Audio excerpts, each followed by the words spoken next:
Saan yun? Atay sa ilog. Sa tingin mo saan papunta tong tubig na to? Bale, doon pa sa ilog po. Kailangan ito paggawa ng tulay. Glassy report. Maaabutan kaya yung motor ko sa Pag-asa Market? Saan palagi ka po? Opo. Sampalin kita. Isang malaking sampal yung motor ko nandoon. Pak! Pak! Practice studio. Pero matatanggap ko naman po yun eh. Kasi ganito lang yan eh.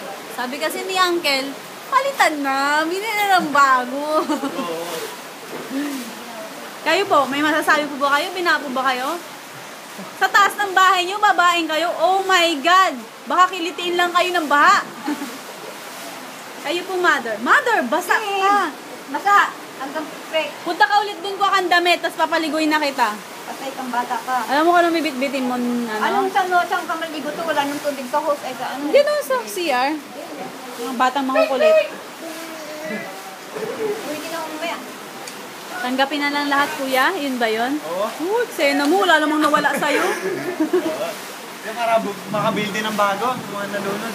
Wala namang nawala sa'yo, wala kang motor. Motor ng tatay ko. Ay, hindi. Asan na si tatay? Oh my God! Ay, nalaglag yung tabog. Okay lang, di na ng bago. Yan po, nagulat tayo. Tanggapin na lahat. Bili na ng bago.